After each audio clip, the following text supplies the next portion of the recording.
2, 3. Okay, this is the final step, step 4. After you have dried the bike, now it's time to reapply oil on your chains. There's many types of oil you can use. You can use dry lube, wet lube, depending on whether you cycle on dry or wet conditions. For me, I just prefer to use basic singer oil. Okay, so Tujuh oil. oh, okay, singer oil. Okay, so before that, we have to make sure that the oil, that the chain is completely dry. Okay, so what you do is, like for my dad's bike, he has a stand.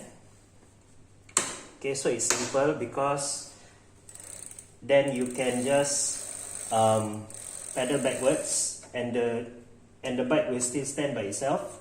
If you don't have a stand, okay, if you don't have a stand, then it may be hard to apply oil and back pedal at the same time. And you want your hands to be free, so you can use something like a, if you have one, you can use something like a bike stand. Okay, to keep the bike upright. Okay, the important thing is that the area around the pedals needs to be clear so that you can spin the pedals. Alright, so what you do is take the bottom of the chain, okay, use a rag, okay, hold on to the chain, not too tightly, not too loosely, and as you pedal backwards, okay, you gauge how much force you need, okay, to clamp onto the chain.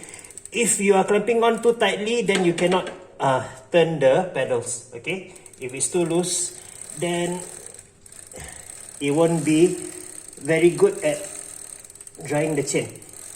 Even though we have just cleaned the chain just now and scrubbed it, do not be surprised that the chain in fact is still very dirty. Okay, it is normal. You will need to clean it a few times, and then you will see less of this black grease, okay, and dirt. So the idea here is to just wipe off any excess dirt, as well as to make sure that your chain is dry. Okay, so once you are sure that your chain is dry, the next thing is to look for a starting point in the chain. Some of you may not have this, some of you will have this. It is called the missing link or the master link. This is the part of the chain which you can remove using a special pliers to remove the chain if you wanted to. But normally I don't.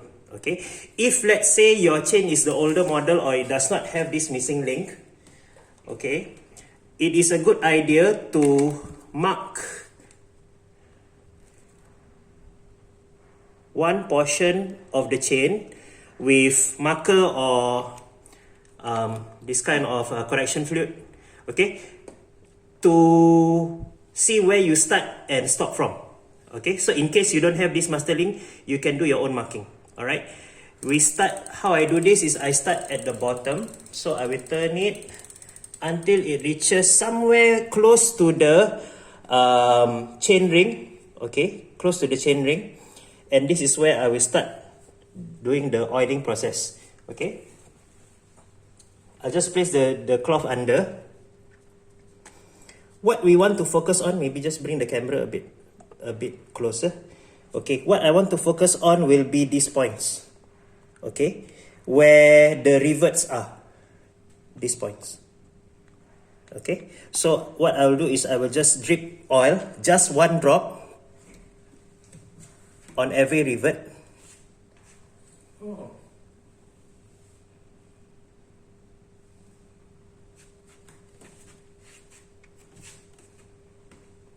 We are focusing on the rivets at every link of the chain.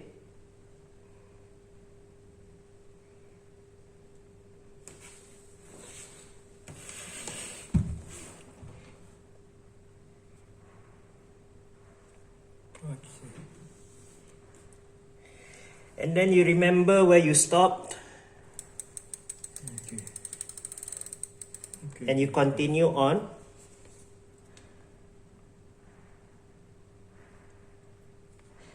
There should be on average about 100 plus. Yeah, if you use the brush, it will be easier, right? Yes, you can use the brush also. Yeah, But you just brush like that. yeah. But yeah, this is how I do it. You can use a brush if it's easier. This is a bit tedious.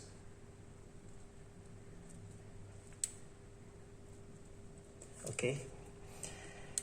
So I'm going to fast forward this. Let's say you have finished all your individual links. You will know when to stop when you see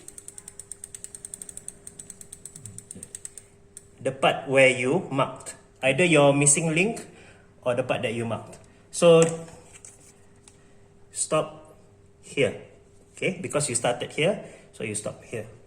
Alright, after that, what you want to do is you want to give the chain a few this lah, so that oil everything. correct. A few winds.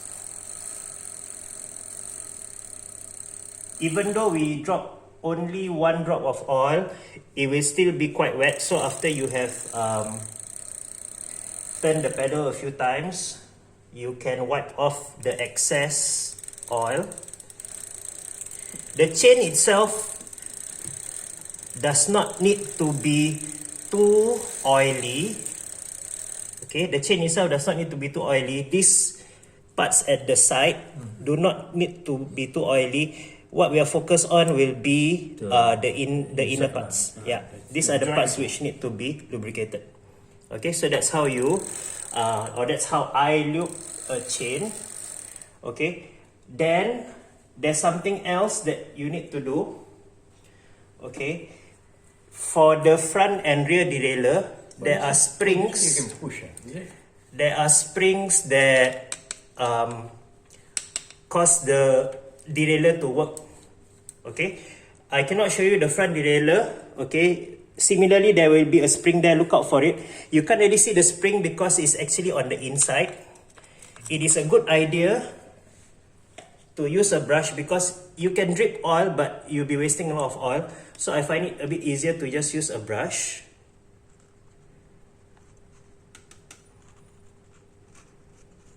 Okay, and try to determine all the parts where the derailleur can flex. Okay, This thing can be moved.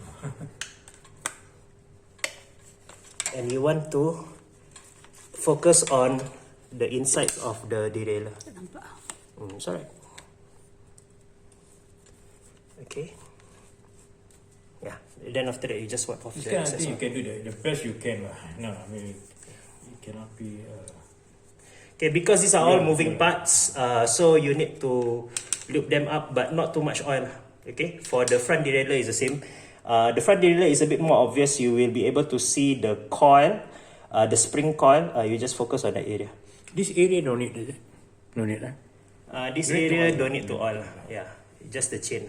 Yeah, but you could lah. Just use a bit of oil.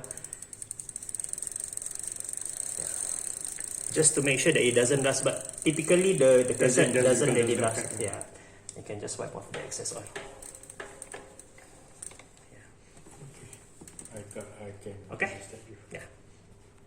I didn't just push this. Oh, okay, just push it. I didn't know that. I didn't know that it can be pushed like that. Yeah. Any